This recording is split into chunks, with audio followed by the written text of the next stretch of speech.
सौरभ अरे काय करतोय, चल लवकर. त्याला येईच प्रॉब्लेम डायरेक्टर लोक, तुम्ही समजूनच घेत नाही. चल चल गोविंदा गोविंदा. आता हे काय करतोय? तुला कळली या एपिसोड मध्ये आणि तुम्हाला त्याच्यापेक्षा आणि तिलाही सोडणं बरोबर नव्हतं मोकळं.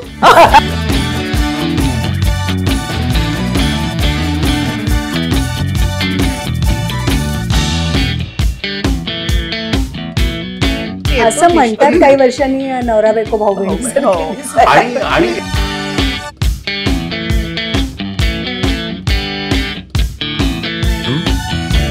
मी लग्न महत्वाचं आहे.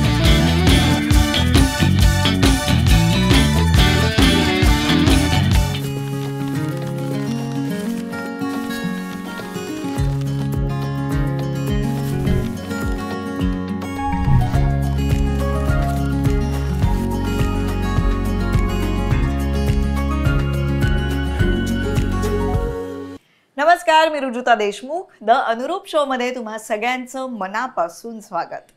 आपण इथे वेगवेगळ्या जोडप्यांना भेटतो. आज जे अनुरूप जोडपं आपल्याकडे आलंय त्यांचा संसाराचा दांडगा अनुभव आहे. 37 वर्षांचा संसार केलेला आहे विद्याधर जोशी आणि वैशाली जोशी. नमस्कार. द अनुरूप शो मध्ये तुम्हा दोघांचं मनापासून स्वागत. अनुरूप जोडप्याकडून आभार. वा वा, 37 वर्ष. चेष्टा आहे का काय? मग बर, हा आमचा बाप्पा आहे त्यामुळे मी त्याला बाप्पा म्हणणार आहे. हा माझा मित्र आहे त्यामुळे विद्याधर जोशी असं मानाने मी काही असं म्हणणार नाहीये. मलाही कसं तरी वाटतं. कसं वाटतंय 37 वर्ष तुमचं? तुम्हाला तरी पटतंय का? असं काही पटायचं काय असतं? होतात 37 वर्ष. मध्ये मोडलं नाही तर होतात 37 वर्ष. 50 होतील त्यात काय. असं काही फार नाही वाटत. म्हणजे गंमत वाटते. वाटलं होतं 37 वर्ष असं होईल सगळं म्हणून. एवढी गंमत वाटते. आणि हे होतं काय की जसं आपली मुलं भेटली की आपल्याला कळतं की नाही की आपलं वय वाढलं म्हणून. तसं कोणी जाणीव करून दिली ना की अरे हो रे 37 वर्ष झाली, तीच करून देते मी तुम्हाला. तोपर्यंत नाही एवढं काही वाटत. तुझं काय मत आहे? छान, खूप रोलर कोस्टर, मजेदार, ऍक्शन पॅक्ड आयुष्य गेलं. त्यामुळे कारण लग्नाच्या आधी अगदीच असं साधं सरळ एका शिस्तीतलं आयुष्य होतं. म्हणजे बेशिस्त होणार असं काय करतात. म्हणजे थोडं एक्सपोजर जास्त मिळालं. कारण माझे बाबा रिझर्व्ह बँकेत होते, आई आधी सेल्स टॅक्समध्ये होती पण नंतर घरीच होती. तर आणि मग ती शाळा, घर, कॉलेज आणि थोडं खेळ बीळ एवढंच ॲक्टिव्हिटी होती. नाटक बिटक तर काय पाहिलं नव्हतं. पिक्चर फक्त बघायला जायचो. ते पण आत्याबरोबर, मावशीबरोबर, कधी आईबाबांनी नेलं तर असं की पर्टिक्युलर पिक्चर. पण त्यामुळे लग्नानंतर धमाल. तुम्ही दोघं भेटलात एकमेकांना कुठल्या साली? 87 मध्ये काय घडलं होतं साधारण आठवत असल्या? स्वच्छ आठवत. ओहो कमाल, वा वा. पण इमॅजिन करूया मग, तेव्हा तुम्ही दोघं एकमेकांना भेटलायत आणि मग नंतर एक फोन केलाय. तर हा सेगमेंट असा आहे, कॉल युअर बे म्हणजे बिफोर एनीवन एल्स. हे जेनझी टर्म आहे जे आपल्याला नाही कळणार. तर तेव्हा तुमचा एक फोन कॉल असा आपल्याला इथे खोटा करायचा आहे आणि त्या काळातले आहात ना तुम्ही, त्यामुळे तेव्हा तुम्ही एकमेकांशी कसे बोलला असतात हे आता आपण इथे करायचं. लग्नाच्या आधी कसे बोललो? अरे बापरे. तुमचं अरेंज्ड मॅरेज आहे की? म्हटलं तर माझ्याकडनं लव. वाव. तिच्याकडनं अरेंज पद्धतीने. म्हणजे ओळख होती, माहिती होतं पण त्याच्याकडनं विचारलं गेलं. मग तेव्हा कोण कोणाला आधी फोन करेल असं वाटतंय तुम्हाला? नाही, फोन नाही. काय फोन नाही ना करणार आम्ही, कारण ती माझ्या बहिणीच्या बिल्डिंगमध्ये तिच्या फ्लोअरवरती राहायची. अच्छा. हां, त्यामुळे आमचं येणं जाणं होतं तसं. त्यांच्याकडे तिच्या बाबांना, आईला गाण्याची आवड, माझ्या बहिणीच्या नवऱ्याला गाण्याची आवड. त्यामुळे त्यांच्या अशा मैफिली आदनमधनं घरगुती व्हायच्या. मलाही थोडी गाण्याची आवड आणि ही पण बरी वाटायची ते म्हणून तशी. हां, म्हणजे एक त्या वयामध्ये अट्रॅक्शन असतं ना, लग्न करता कशाला. म्हणजे तू असलीस तरी मी रुची तर छान आहे, जरा बसायला बरं वाटतं असं इतपत होतं ना. तेवढं ते जाणं येणं होतं. त्यामुळे फोन कॉल आम्ही कधी केल्याचं आठवत तरी नाही. चला ट्राय तर करूया, का नाही, इमॅजिन करूया त्यावेळेच. आणि कुठे आहेस ग असं नाही तेव्हाचा. हो अय्या. आणि तू प्रेमात होतास तिच्या, हे लक्षात हो. ठेव. छान आहे. लाव बरं फोन तिला. ₹1 कॉईन हवा. वा वा. Hello hello hello. हा हॅलो. हां अगं कुठे आहेस? कोण कोण बोलतंय? अगं मी राजन, मला घरी राजन म्हणतात. मी राजन बोलतोय. हा काय काय झालं काय? अगं तू येणार होतीस ना इकडे. अरे कोण नाही ना बाजूला, कुठून फोन करतोयस? अगं मी एक्सेलसियरच्या समोर उभा आहे. ते बरं हरकत नाही तुला थोडा लेट होतोय का? इकडे इराणी आहे ना, इराणी, तिकडे मी चहा घेत बसतो. तू या आरामात, तसं काही प्रॉब्लेम नाही आहे. प्लीज मी येते. ये ओके. वाढ बघतो. हा अगं बाई, इतका छोटासा एक्सेलसर म्हणजे टाउनला. हो मी पहिल्यांदा तिकडेच भेटलो. खरंच तिकडे भेटलो त्या इराण्याकडे. हो इराण्याकडे नाही, पिक्चर बघायला गेलो होतो. मॅग्नस गोल्ड फर्स्ट पिक्चर आमचं. आणि न सांगता म्हणजे ठरलं होतं, पण अजून असं तेव्हा फिरायला वगैरे नाही ना. घरीच्या परवानगी नव्हती. काही लफडी करू नका, हे सगळं होऊ दे, मग काय ते करा. मग तेव्हा फिल्मला गेलात आणि काय? नाही तर काय, तर आधी माझ्या त्या मित्राची ॲड एजन्सी होती. हां, तर तो म्हणाला की त्याला फॅनची कुठल्या तरी ॲड करायची होती, उषा का काहीतरी. तर मला छान केस असलेली, छान दिसणारी अशी मुलगी कोणी असेल तर बघ म्हणून. तर माझ्या डोक्यात हिचं नाव आलं. आताही ती चांगली दिसते तरुणपणी, तर क्या बात आहे वा अशी होती. खरं नाही, ब्लश ऑन लावायची गरज नाही तुला. तर मी चालू दे एपिसोड. तर मी बहिणीला सांगितलं तू ना तिच्याकडनं 4-5 फोटो बघे, आपण दाखवू. मग माझ्या मनात विचार झाला, मला काही दाखवायचं नव्हतंच, हिला त्यानिमित्ताने बाहेर काढायचं आणि सांगायचं की मला तुझ्यामध्ये लग्न करण्यात इंटरेस्ट आहे, असं काही हे नाही सांगायचं बाकी. मग म्हटलं कशाला एवढं तरी करायचंय. सरळ बहिणीला सांगितलं तू विचार ना की माझा भाऊ असा असा आहे. ऍड गेली, माझी ऍड केली आणि करिअरच चेंज झालं. करिअर बदललं. म्हटलं सरळ विचार ना की असं असं भाऊ आहे.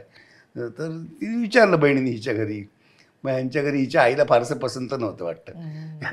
तेव्हा तुझी नोकरी चालू होती?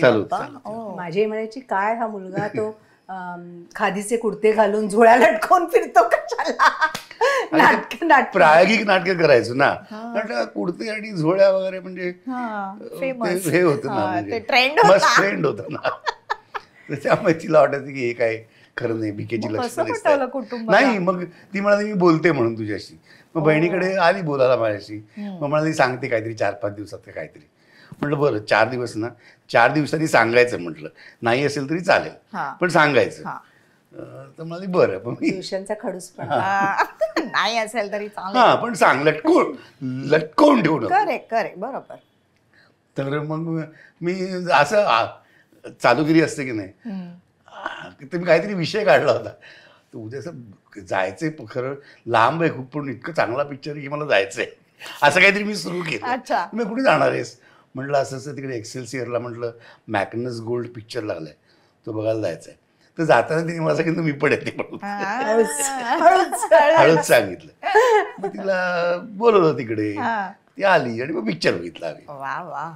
पण म्हणजे तुलाही असं कॉन्फिडन्स वाटला होता का की बघूया म्हणजे कसा आहे हा माणूस असं? हा म्हणजे मला ना असं टिपिकल 8 ते 5 नोकरी करणारे, असे व्हाईट कॉलर असे शर्ट टाय घालून नोकरीला जाणारे आणि गपचूप घरी येऊन टीव्ही बघणारे असं नाही, थोडंसं काहीतरी वेगळं, काहीतरी धंदे उत्साही काहीतरी असणार आणि इंटरेस्टिंग असं हलचल.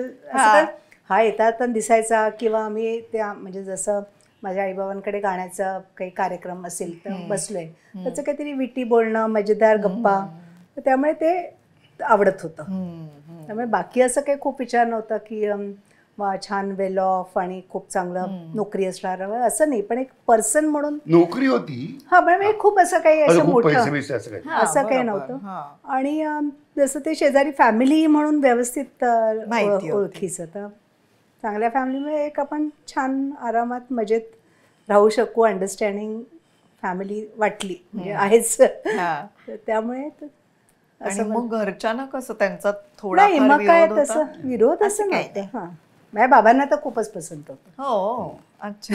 त्यामुळे मग कांदे पोहे वगैरे कार्यक्रम झाला? नाही छे बाबा, नाही? नाही अच्छा.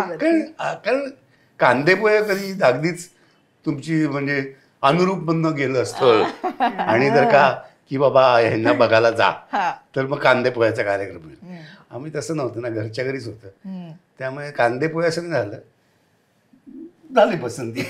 आणि मग लग्न किती महिन्यात दिवसात काय केलं? 4-5 महिने झालं. हा 5-6 महिन्यांनी झालं मला वाटतं. 88 मध्ये झालं. कमाल. म्हणजे असं झटकीपट केलं तुम्ही. हा म्हणजे फार विचार म्हणजे माझी नोकरी, मी 27 वर्षाचा होतो, ती किती वर्षाची, 20-22 वर्षाची होती. त्याच्यापेक्षा आणि तिलाही सोडणं बरोबर नव्हतं मोकळं. माझ्या बाबांना असं वाटत असेल की चला कर, एवढी बरी मुलगी पटकन जाईल कुठेतरी, करून टाकू. वा कमाल. आणि मग लग्न केल्यावर खरं तर म्हणजे तुम्ही लग्नानंतरच एकमेकांना ओळखायला लागला असाल नाही का? आणि लग्न केल्यावर आपण रोज 24 तास एकत्र राहिल्यावर खूप गोष्टी आपल्याला नव्याने कळतात. तसं तुमच्या बाबतीत काय झालं? खूप कठीण होतं फर्स्ट. पण तुला सांगू का, म्हणजे बरोबर आहे तू म्हणतेस की 24 तास आपण एकत्र राहिल्याने वेगळे परिणाम होतात किंवा वेगळे अनुभव येतात. पण आम्ही त्या पिरियडमध्ये सुद्धा ना जवळजवळ रोज भेटायचो, असं नव्हतं की भेटत नव्हतो. त्यामुळे म्हणजे लग्नाच्या आधी 3-4 महिने धक्कादायक काही घडलं नाही. पण रोजच्या आयुष्यात राहताना काहीतरी अनेक गोष्टी, अगदी कप इकडे का ठेवलास पासून इथे मला स्वच्छ लागतं, तसं तर खूप तिला स्वयंपाक करताच यायचा नाही. आणि आमचं लग्न झालं तेव्हा आधीच असं ठरलं होतं, कारण मी जे घर राहतो ते छोटं घर आहे, 10 बाय 10च्या 2 खोल्या, वरांडा, अंगण. पुण्यात वाड्यांमध्ये कशी छोटी घरं असतात तसं ते घर आहे. त्यामुळे आमचं ठरलं होतं की लग्न होईल तेव्हा तू वेगळाच राहा. त्यामुळे त्याच्या आई वडिलांनी आधीच सांगितलं होतं. त्यामुळे मी ज्या RCF नावाच्या कंपनीमध्ये काम करायचो त्यांच्या क्वार्टर्स होत्या, ती घेऊन ठेवली लग्न ठरल्यावर, आणि आम्ही तिकडेच राहायला गेलो. त्यामुळे हिला स्वयंपाक वगैरे काही यायचा नाही. तेव्हा आम्ही सकाळी उठून आंघोळ बिंघोळ करून घरी जायचो आणि मग ती तिकडे थांबायची, रात्री परत यायचो. त्यामुळे दूध कसं तापवावं वगैरे इथपासून सगळं शिकलीस तू? अगं आणि सुरुवातीला असं गॅस नव्हता आम्ही घेतलेला, म्हणजे आईकडे तर सगळं गॅस बीस होतं, पण आता ह्या घरात काय स्वयंपाक नाही करायचा आणि ते असं काही अरेंजमेंट फार विचार नव्हता केला, तर त्यामुळे गॅस नव्हता. आणि तेव्हा गॅस मिळायला पण वेळ लागायचा. एक वातीचा स्टोव्ह होता आणि वातीच्या स्टोव्हवर काय म्हणजे कधी काही केलेलं नाही, कारण माहितीच नाही. तर एकदा मी असंच ते दूध तापायला ठेवलं, चहा पाणी करायचो ना घरी, तर दूध तापायला ठेवलं आणि माझ्या घरात मिनिमम सगळं सामान होतं, चिमटा नव्हता आणि ते दूध जायला लागलं ओतू. आता ते कपड्याने उतरवायचं तर ते ओतू जाते आणि तो वातीचा स्टोव्ह पूर्ण बंद नाही होत ना गॅस सारखा, तो कमी होतो किंवा मोठा मध्ये उघडून, मग काय राजन राजन राजन असं झालं. मग यांनी येऊन पटकन त्याच्यावर हपका मारला, ते दूध बसलं, मग ते पातेलं उतरलं. इथपासून आमच्या किती गोड. पण म्हणजे तिथपासून तुम्ही संसाराला सुरुवात केली, अगदी शून्यापासून. आणि आमच्याकडे स्वच्छतेचं भयंकर आहे, माझ्या आईकडे तर फारच आहे. तर त्याचा सुरुवातीला थोडस व्हायचं की कप इकडे ठेव तिकडे ठेव, त्याच्यावर नक्की.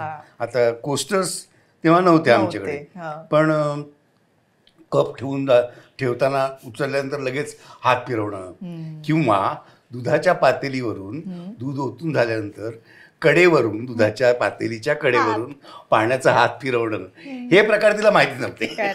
हे कसं कधी करायचं वेळच नाही ना, आईने. हो, कारण फक्त कणिक भिजवा, पोळ्या करा, पोळ्या छान पोळ्या पण बाकी काय असं बघितलेलं फक्त आईने सांगितलं, अरे हे कुठून दे, अरे हे काढून दे. कधीतरी एवढंच केलेलं, नाही तर भाज्या आमट्या कोण करतंय ना, त्यामुळे काही तसं माहिती नव्हतं. पण पाहिलेलं होतं खूप, आईच्या हाताखाली काम केल्यामुळे ते तसं शिकले पटापट, हो की नाही? येस, ते मात्र नक्कीच. आणि त्याचा सूर बघितलास का? ओके नाही ओके, बापरे. तेव्हाच म्हणायला अरे पाहिजे. 37 वर्ष झाले. नाही नाही, पण ती शिकली पटकन, तिच्या हाताला चव आहे, एक गॉड गिवन म्हण किंवा व्हॉट एव्हर ते काय ते. म्हणजे माझ्या वडिलांना तिने केलेली साधी कोशिंबीरही आवडायची. आणि त्यांचं म्हणणं असायचं की भाज्यांमध्ये तुम्ही एवढे मसाले बिसाले घालता, करेक्ट प्रमाणामध्ये मीठ साखर आणि तिखट ज्या प्रमाणात पाहिजे ते पडलं तर भाजीची मूळ चव राहिली पाहिजे. तुम्ही मसाले घालून ती भाजीची चव मारून टाकता, तसं न करता वैशाली परफेक्ट करते असं त्यांचं एक कॉम्प्लिमेंट होतं त्यांचं. आईकडे तसंच होतं. आणि मला स्वयंपाकाची आवड म्हण किंवा मला येत होतं असं नाही, पण आमच्याकडे करायला लागायचं काय की बारीक सारीक गोष्टी. ती कोशिंबीरच करून दे चिरून. माझ्या 2 बहिणी माझ्यापेक्षा मोठ्या. मधली बहीण 10 वर्षांनी मोठी, तिच्यापेक्षा मोठी बहीण होती ती माझ्यापेक्षा 13 वर्षांनी मोठी. त्या दोघींची लग्न झाल्यानंतर मी एकटाच घरात. त्यामुळे अगदी तुझं काय म्हणतात त्याला, वाळवण टाकण्यापासून ते कोशिंबिरी करणं, कुटणं, चिरणं बिरणं सगळं कमाल आमच्याकडे मला करायला लागलेलं आहे. मग तू शिकवलंस की नाही काही तेव्हा तिला? हा, म्हणजे शिकून नाही, ह्याला म्हणजे ते दही, कोशिंबीरतलं दही ते बघून त्याला कळायचं किंवा वासावरनं की ते आंबट आहे का, आंबट असेल जरा थोडी साखर वाढून किंवा काय थोडं दूध साय घाल, हे सगळं त्याला कमी झालं असेल बहुतेक आमटीमध्ये.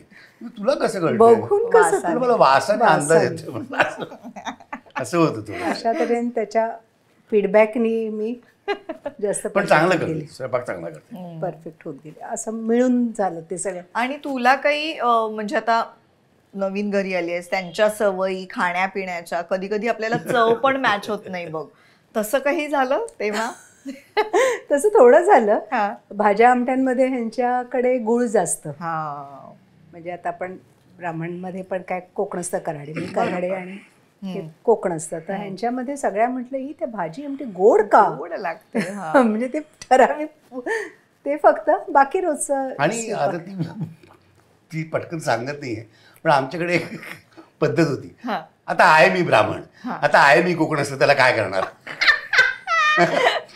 सांग. आता आहे काय, ते वाईट आहे असं नाही किंवा सॉलिड आहे असं काही नाही, आहे ती फॅक्ट आहे, ती आहे. तर आमच्याकडे ना, तू किती पोळ्या खाणार, तू भात किती खाणार, ही विचारायची पद्धत होती. बरोबर. तर बरं व्हायचं काय, आम्ही 3 घरामध्ये, मी, आई आणि वडील. आणि तेव्हा फार शिळं खायची पद्धत नव्हती, फ्रीज नसायची घरामध्ये. होता तुमच्याकडे, पण फ्रीज मध्ये ठेवलेलं खायचं नाही असं एक होतं. मग ते साधारणपणे तू किती पोळ्या खाणार आहेस, 2. तर त्याच्यावर ती म्हणायची. अरे मला पहिल्या दिवशी सासूबाईंनी विचारलं तू किती पोळ्या खाणार, म्हटलं असं कसं सांगणार, कारण आमच्याकडे म्हणजे लहान होते ना, लहानपणापासून की जेवताना मोजायचं नाही, व्यवस्थित हवं तेवढं पोटभर जेवायचं. म्हटलं आता 2 का 3 असं काय म्हणू, हे मला मोठंच मजेदार वाटलं होतं प्रकार, की किती पोळ्या खाणार हे ठरवून. आणि ती त्याच्यावर टीका करायची. म्हटलं तुझं काहीतरी गैरसमज होतोय, तू जर 12 पोळ्या खाणार सांगितलं, 12 का खाशील असं विचारणार नाही, 12 करेल. तू खा, उरल्यावर तुलाच खाव्या लागत नाही, तू खा किती याच्याबद्दल म्हणणं नाही, सांग, म्हणजे ते पूर्ण. पण हे स्वाभाविक आहे तुलाही वाटणं, कारण सवय जर नसेल तर मग ते असं वाटतं, थोडंसं इन्सल्टिंग वाटतं की असं ठरवून. खूपच तसंच अशा अनेक गोष्टी घडल्या, अशा बारीक सारीक. कपडे वाट टाकणं, ते माझ्या आईकडे म्हणजे पंचा वाट टाकला तर बरोबर लाईन जुळली पाहिजे, किंवा अंडरवेअर वापरायचे वडील तेव्हा, त्या चट्टरी पट्टरी असतात त्या, ती बरोबर त्या पद्धतीने टाकून ते नाडी अशी लोंबली नाही पाहिजे. कपडे मी कधी वाळत घातलेलेच नाही, कधी घातलं तर आमच्याकडे वा वैशालीने काम केलं आज, सगळे कपडे घातले वाळते, हे खूप कौतुकाचं होतं. त्यामुळे मला अशी सवय नव्हती हे सगळं काही. आणि काठीनी परत, हो काठीची, तेव्हा काठीची होते, अशा काही तिला सवयी लावल्या. पण मग कसं तेव्हा अवघड गेलं वैशाली तुला, काय अनुभव तुझा? नाही, कारण तसं समजूतदार आणि सगळे हे होते, त्यामुळे तसं अवघड काही नाही. फक्त माझ्यासाठी हे सगळं नवीन होतं की आधी सगळी कामं केलेली नाही, मग अचानक काम करणं. तुला सांगते गंमत, मला सर्वात जास्त टेन्शन कसं असं की दही लावणं. रात्री झोपताना ते दही लागलं पाहिजे, कारण सकाळी उठल्यानंतर ते ठराविक किंवा हवामानाप्रमाणे टेम्परेचर आणि किती ते गरम विसरलं करायचं? दूध किती गरम आणि असतं ते रात्री झोपतानाच लावायचं कारण उशिरा कारण सकाळी उठल्यानंतर लगेच ते फ्रीजमध्ये गेलं पाहिजे कारण तर ते मला की विसरलं तर दुसऱ्या दिवशी अरे दही नाही ताक नाही ह्यांच्याकडे रोज ते दही ताक आणि माझ्या सासूबाईंना दोन्ही वेळेस ते ताजं लावलेलं लागायचं म्हणजे सकाळचं दही रात्रीला ताकाला रात्रीचं दही दुसऱ्या दिवशी असं कारण ते- आंबट दही चालायचं.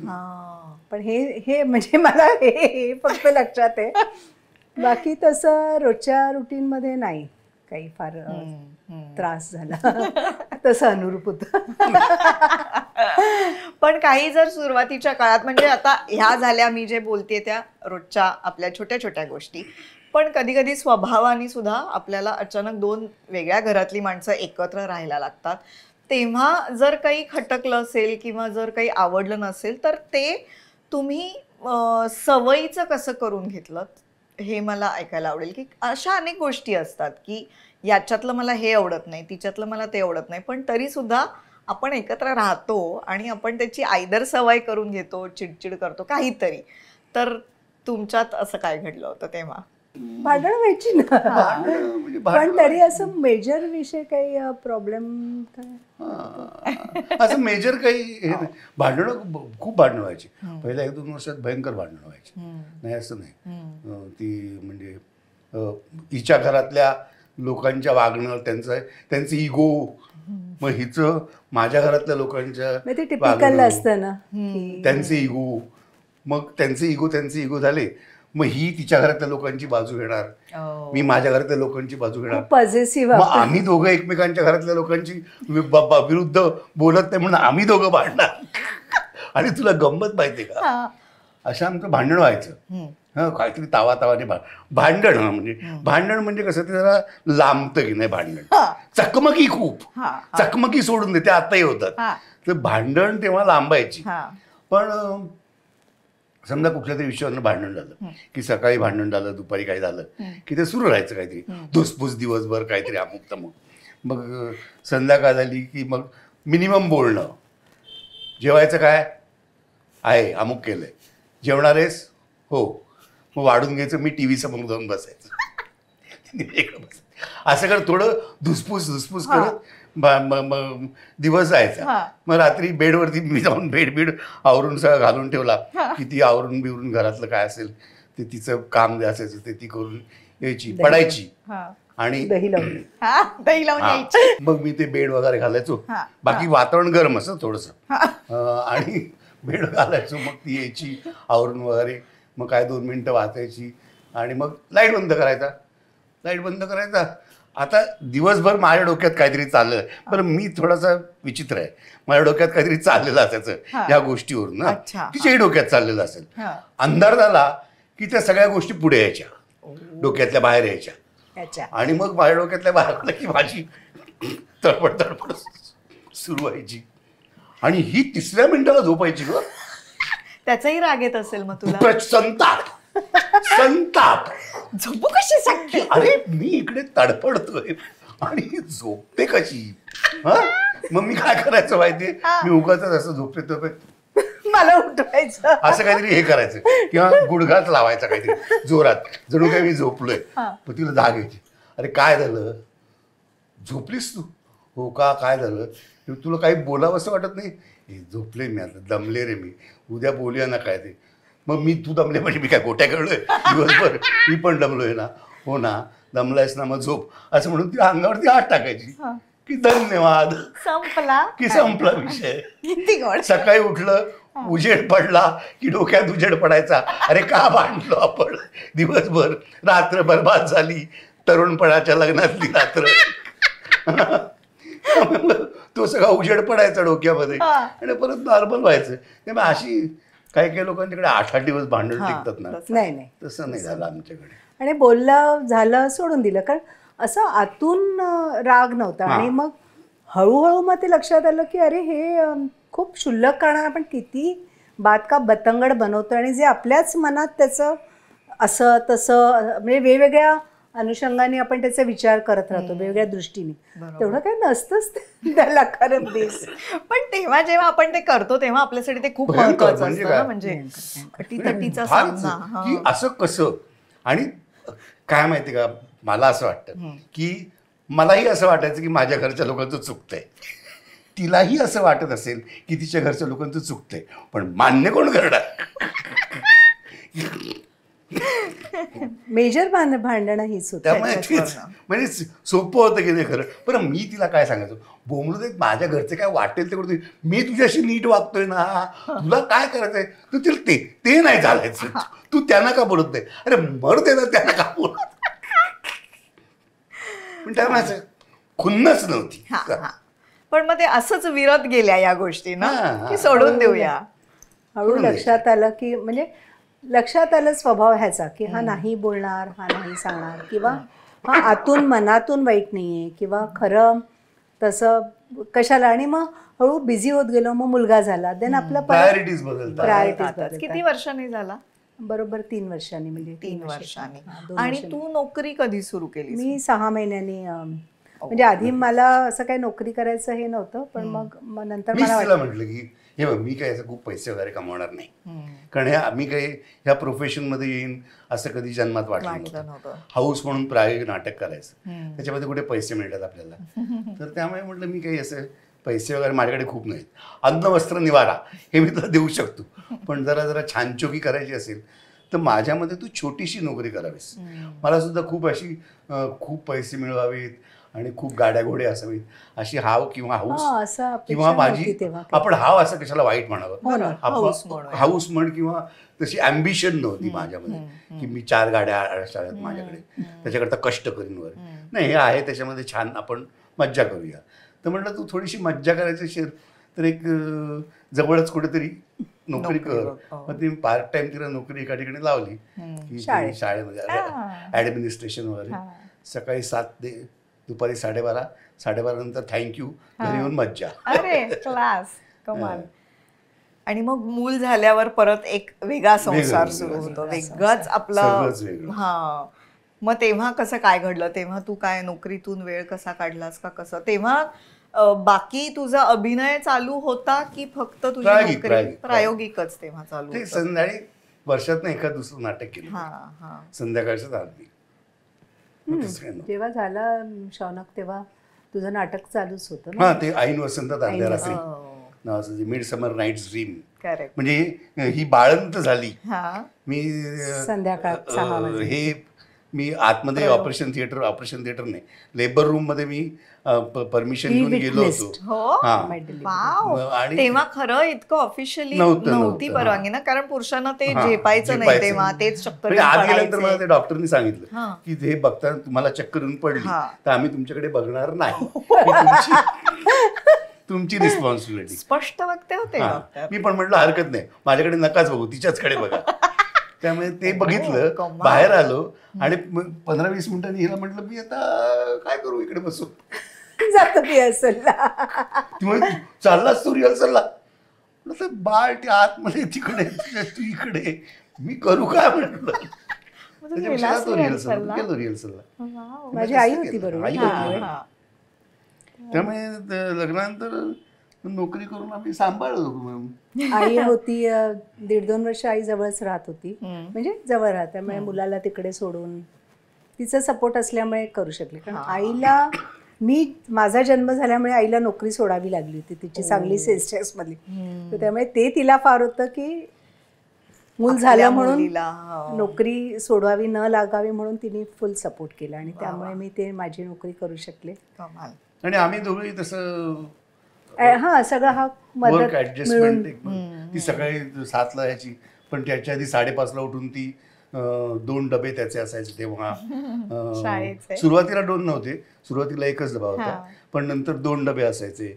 मग ती जायची ते करून, मग मी त्याला उठवून त्याला आंघोळ घालून त्याला तयार करून शाळेमध्ये पोहोचवणं, डबे घेऊन जाणं. जवळजवळ मी ना असं पोळ्या केलेलं ते पोलपाट लाटणं सगळं टाकून, कारण 5 वाजता उठले तरी कमी पडायचं नंतर कारण त्याचे 2 डबे होते, त्याचे 9 ते 4 शाळा, 3:30 शाळा होती.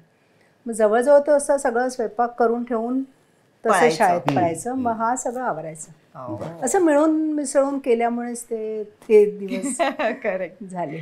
आणि पेरेंटिंग विषयी तुमचं काय मत आहे? म्हणजे तेव्हा तुम्ही दोघंही नोकरी करत होतात, तर जनरली एक कोणीतरी त्याच्यात पुढे असतं बघ पेरेंटिंग म्हणजे संस्कार, काय करावं, कुठल्या शाळेत घालावं, हे अनेक असे प्रश्न असतात तेव्हा जेव्हा आपलं मूल लहान असतं. त्याच्यात फोरफ्रंटवर कोण होतं, पुढे कोण होतं? मला वाटतं असं खूप कोणाचं असं काही म्हणणं होतं असं नाही. ओके. सर खरं सांगायचं तर आमच्या दोघांच्या अंडरस्टँडिंग मधनं आम्ही करायचो. नाही, मध्ये- एका वेळेला फक्त एक डिस्प्यूटचा विषय झाला होता अच्छा. की ICSE नाही, आणि त्याच्या आधी तो लहान होता तेव्हा माझे सासू सासरे म्हणजे ह्याच्या आई बाबांचं म्हणणं होतं की त्याला मराठी मीडियमच्या शाळेत घालावं. पण तेव्हा I put my foot down की नाही, त्याला पुढे त्रास होऊ नये. म्हणजे आता परत आपण विचार करतो की आपल्या मातृभाषेतलं शिक्षण चांगलं वगैरे, पण तेव्हा मला असं वाटतं की त्याने इंग्लिश मिडियममध्ये जावं की ते त्याला पुढच्या शिक्षणासाठी सोपं पडेल ह्या विषयाने. तर तेव्हा मला थोडंसं, पण मग त्यांनी ते फार ताणून नाही धरलं. आणि त्याच्यानंतर परत एक SSC बोर्ड का ICSE बोर्ड ते तू सांग. आणि आता तुला सांगू का की मराठी मीडियममध्ये घालावं का इंग्रजी मीडियममध्ये घालावं, हे आत्ता मी ह्या काळामध्ये ह्या पॉडकास्टवरती माझी मतं स्पष्टपणे मांडली तर कदाचित लोकांना आवडणार नाही किंवा मला मारतीलही. पण मला तेव्हाही एक वाटायचं, म्हणजे माझं काही मराठी मीडियमलाच घाला असा आग्रह अजिबात नव्हता, आई वडिलांचा माझ्या असलं तरी. मला असं वाटतं काय माहिती आहे का की समजा एक 10 मुलं आहेत, 10 मुलांमध्ये जो खरंच हुशार मुलगा आहे ना त्याला कुठल्याही मीडियममध्ये घातलं तरी फरक पडणार नाही. खरं आहे.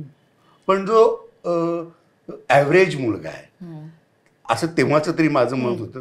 अजूनही खूप बदललंय असं नाही वाटत मला. त्याची कारणं वेगवेगळी असतील ती आपण नंतर पाहिजे तर पुढे पाहू आपण.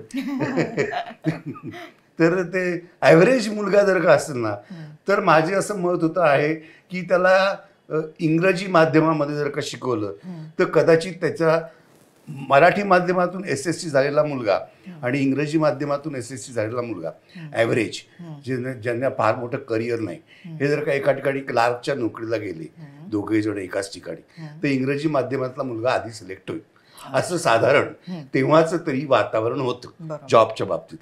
तर त्यामुळे माझाही असा विचार होता की आपण कसं गृहीत धरायचं की माझा मुलगा सॉलिड असेल, माझ्यावरनं तर शक्यच नाही तो बुद्धिमान आणि हुशार असेल असं वाटलं. त्यामुळे तो आपण असं गृहीत धरू की तो ॲव्हरेज आहे. घरामध्ये पूर्ण मराठी वातावरण आहे. माझ्या घरामध्ये माझ्या मुलाचं मराठी आज इतकं वाचन आहे की कदाचित मीही वाचलं नसेल इतक्या प्रकारचं त्यांनी मराठीतलं वाचन केलं. म्हणजे इकडे ह्या बाजूला म्हणतात की नाही की मराठी माध्यमात शिकवा पण घरी इंग्रजी तुम्ही शिकवा, तसं आमच्याकडे त्यांनी तो इंग्रजी माध्यमात शिकला पण आमच्या घरी पूर्ण मराठी वातावरण आहे. त्यामुळे कुठेच प्रश्न नाही आला. म्हणजे काही काही शब्द आजच्या किंवा इंग्लिश मिडियममधल्या मुलांना पटकन मराठी कळणार नाहीत असे कठीण मराठी शब्दही, संस्कृत प्रचूर शब्दही त्याला कळतात. त्याचं कारण हे आहे. त्यामुळे आम्ही थोडं उलटं केलं, त्याला इंग्लिश मिडियममध्ये पाठवलं पण घरी पूर्ण मराठी संस्कार केले. आणि ICSE सेम साधारण असं झालं. तेव्हा माझं असं म्हणणं होतं अरे त्या ICSEला त्याला ती कुठे एवढं कठीण परीक्षा ती जमणार बिमणार. तर तेव्हा हिचं म्हणणं तर नाही, आपण त्याला ICSE बोर्डात घालायचं. तर माझ्या एका मित्राची बायको आहे, तिने जो विचार माझा ॲव्हरेज मुलाच्या बाबतीत मराठी माध्यम इंग्रजी माध्यम ह्याच्या बाबतीत होता तसाच एक विचार तिने दिला की अरे तू असं का मानतोस की तुझा मुलगा हा ॲव्हरेज आहे, त्याला ICSE जमणार नाही. त्याला जमली नाही तर तू SSCला कधी स्विच करू शकतोस, पण SSCचा ICSE नाही जाणार. तेव्हा अवघड. तेव्हा मग त्यांनी मानलं. तेव्हा मग मी हिला म्हटलं की तू म्हणतेस ते बरोबर आहे आणि ICSE मध्ये ऍडमिशन घेतली. वा. असं ते शिक्षणाच्या बाबतीत तसं झालं. मग पुढे आमच्या हातात काही राहिलं नाही. मग शौनक मोठा मग तो मोठा आला, मग त्यांनी ठरवलं मी हे करणार. मग आम्ही खूप सपोर्टिव्ह आई बाप आहोत असं जनमानसात पसरावं खरं तर नाईलाजाने आम्ही तो म्हणेल ते करत होतो. नाही, तेव्हा एक वेगळंच आहे. अजून एक झालं, 9वीत असताना त्याच्या शाळेत एक स्टुडंट एक्सचेंज प्रोग्राम आले होते प्रेझेंटेशन द्यायला आमच्याकडचे पाटणकर म्हणून येते. तर ते प्रेझेंटेशन, आणि तेव्हा लहानपणापासून त्याला लँग्वेजेसची खूप आवड होती आणि त्याला फ्रेंच लँग्वेजचं खूप वेड होतं. तर तो तिथे 5वी पासूनच जवळ एक छोट्या क्लासला असं घरगुती शिकवतात, तो असं शिकत जात होता. त्यांच्या शाळेत तेव्हा फ्रेंच 9वी 10वीला होतं फक्त. तर ते पाहिलं आणि मग आम्ही दोघं गेलो होतो ते प्रेझेंटेशन बघायला, म्हणजे पेरेंट्स आणि 9वीतली मुलं वगैरे. नाही, मी नव्हतो, मला वाटतं ना. तू त्या प्रेझेंटेशनला नव्हता आलेला शाळेत, तेव्हा तोपर्यंत हा बिझी झाला होता आणि हळूहळू सगळं घर आणि मुलगा मीच बघत सांभाळायला होते. तर त्यामुळे तेव्हा तो म्हणाला की अरे मी म्हटलं जायचंय शौनक तुला? मम्मा मी जाऊ शकतो? म्हटलं येस वी शुड ट्राय. आणि मग तो त्याला मी मग 1 वर्ष त्याच्यात दोन होतं, 1 महिना आणि 1 वर्ष. तर हिला वाटतं तो 1 महिन्याकरता, तुम्हाला 1 वर्षाकरता यायचं. मला आठवतं तेव्हा आपण बहुतेक काहीतरी एकत्र करत होतो. मग त्यांनी मला विचारलं की बाबा मी जाऊ शकतो का, कारण पैसे आपल्याला द्यायला लागतात. बरोबर. जाण्या येण्याचे, राहण्याचं तिकडे काही नाही, फक्त नाही राहण्याचे नाही असं नाही काही. तिकडनं जी मुलगी येते ते ना तुमच्याकडे ती आपल्याकडे असते ना. करेक्ट. तर त्याला म्हणलं हे बघ तू जर का सायन्सला गेला असता, आणि त्याने मला सांगितलं तुम्ही आर्ट्सला जाणार आणि मला झेवियर्सला ऍडमिशन घ्यायची, हे त्याचं दोन होतं. म्हटलं हे बघ झेवियर्सला वगैरे हवी असेल ना तर आपली काही ओळख बिळख तिकडे नाही, तू काही ख्रिश्चन नाहीस, त्यामुळे तीही शक्यता नाही. खूप मार्क मार्क मिळवावे लागतात, तर त्यामुळे ते तुझं तू बघायला लागेल. बाकी आर्ट्सला जायचं असेल तर चांगलं आहे. ते म्हटलं आर्ट्सला जायचं ना तुला, म्हणजे सायन्सचे पैसे वाचले तुझे, मग जा तू फ्रान्सला. असं म्हणून ते पैसे इकडे फिरवले, जाऊन तिकडे मजा करू. त्यांनी त्या ऍडमिशन्स पुरते म्हणजे 85% आणि अबाव त्याला त्यांनी ते मार्क्स मिळवले, झेवियर्सला ऍडमिशन घेतली आणि मग तो 1 वर्ष 11वी त्यांनी तिकडे फ्रान्समध्ये राहून एकट्याने केलं. त्याच्या एकूण ह्याच्यावरती परिणाम झाला असं वाटतं. एक्सपोजर मिळालं. आमच्यापेक्षा हुशार. पण मला आता वाटतं, मला कधी कधी वाटतं की अरे फारच लहान होतं आपण, कसं काय हिंमत केली तेव्हा पाठवायची. पण मी मात्र पूर्ण सपोर्ट होता. मला खात्री होती की त्याला जाऊ दे आणि एक्सपोजर मिळू दे त्याला, जे काही मिळते ते. बरं वाईट कुठेही होऊ शकतं ग, असं थोडंच की इकडे राहून वाईट होईल. पण तरी घाबरतात. पण त्याची जाणाऱ्याची तयारी असेल ना तर सपोर्ट करणारं ती थांबवू. आणि तेव्हा व्हिडिओ म्हणजे मोबाईल नव्हते काही नव्हते, कारण तो 2006ला गेला. त्याचं जे PhD केलं त्यांनी नंतर पॅरिसला, तर ते इंग्लिश आणि फ्रेंच दोन्ही लँग्वेजेसमध्ये. आणि आता तो ट्रान्सलेट मराठी पण त्याचं जसं म्हणाल तसं मराठी पण वाचन उत्तम आहे. मराठी, इंग्लिश, फ्रेंच, हिंदी पण प्रभुत्व आहे आता सुपर. त्यामुळे पेरेंटिंग आमचं तू म्हणतेस ना तसं सुरुवातीला आम्ही दोघांनी मिळून केलं. म्हणजे चर्चा, विचार विनिमय आणि असं हळू आम्ही ठरवत चुकत माकत पुढे गेलो. मग त्याचं त्यांनी ठरवलं, आम्ही हो म्हटलं पुढे त्याच्यानंतर. आता मला सांगा, एका काळानंतर ह्याची नोकरी चालू होती, तू प्रचंड काम करत होतास जेव्हा आपणही एकत्र काम केलंय, कारण तेव्हा नुकतंच टेलिव्हिजन आलं होतं, चॅनल्स वाढली होती, खूप काम होतं आमच्याकडे. तेव्हा हा जवळजवळ तुला मिळत नसेल ना, म्हणजे वेळ देणं घरी हा प्रकारच नसेल, खूप कमी. तो काळ कसा हँडल केलास तू? एक तर माझी नोकरी होती आणि सासू सासरे जवळच राहत होते, तर ते एक थोडं बिझी होतं. आणि मग मी मध्येच कथक शिकायला लागले. किती छान. की थोडं जेव्हा मोकळा वेळ, मग ते कथकचे 4-5 वर्ष ती शिकायला जाण्याच्या नावाखाली बरंच काय काय क्लासेस करायची. म्हणजे आमचे फ्रेंड्स अगं छान मैत्रिणी झाल्या आमच्या, मैत्रिणी खूप. नाही. आणि त्याच्या आधी मी काय केलं, म्हणजे शौनक ग्रॅज्युएट झाला आणि मग परत वेळच होता, हा बिझी होता. मग मी BCom होतेच, मग मी पोस्ट ग्रॅज्युएशन केलं, म्हणजे MBA केलं एज्युकेशन मॅनेजमेंट, ते झालं. पण मग त्याचं माझ्या शाळेत काहीच उपयोग नव्हता, त्यामुळे ते तसंच राहिलं. MBA मी प्रॉपरली जाऊन SNDT जाऊन ते एक शिक्षण केलं. पण त्याने मला समाधान मिळालं की अरे आपण असं पण पुढे शिक्षण घेतलं. पण कौतुकास्पद आहे यार, इतक्या वर्षांनी तुला असं वाटणं आणि तू ते पूर्ण केलं तिने. नंतर ना तिने आणखीन एक मध्ये काय व्हेंचर किंवा काय ऍडव्हेंचर काय केलं. 1 वर्ष आमचा एक मित्र आहे, त्याची तेव्हा मोबाईल अगदी नवीन होते, BPLचा ते विटेसारखे मोबाईल असायचे, तसे ते मोबाईल. तर तिने 1 वर्ष एक फ्रँचायझी चालवली मोबाईल दुकानाची. म्हणजे असं मला पण खूप काय काय करावंसं वाटत होतं. पण तेव्हा ना त्या काळात मी जेव्हा जे मोबाईलचं शॉप, तेव्हा शौनक 5वीतच होता, तर तेव्हा हा पण बिझी होता आणि माझं दुकानाला तुम्हाला खूप वेळ द्यायला लागतो ना. तर तेव्हा मग सबंध दिवसाची बाई, पण मग ते खूप कठीण होतं. म्हणजे तेव्हा जर पण तुम्हाला म्हणजे नोकरी करून नाही, तू हे मग ते दुकान- नोकरी मी 1 हां. वर्षाची, मला आमच्या ट्रस्टनी 1 वर्षाची सुट्टी पण दिली होती तेव्हा, हो, ओके. Leave without pay. आणि मग मी ते म्हणाले की ठीक आहे, तू प्रयत्न कर, आधी सोडू नकोस, हे कर. पण मग तो 1 वर्ष आम्हाला, म्हणजे मला खूप कठीण गेलं, कारण एक बाई काय पळूनच गेली, एक बाई मध्ये सोडून गेली, एक बाई काय, म्हणजे बायकांवर घर सोडणं हे आणि तो कठीण होतं. तोपर्यंत माझ्या आईला, बाबांना शिफ्ट व्हावं लागलं सँटाक्रूजला. त्यांना म्हणजे चेंबूरचं जे स्टाफ क्वार्टर्स होते ते सोडून, त्यामुळे आईचा पण सपोर्ट नव्हता.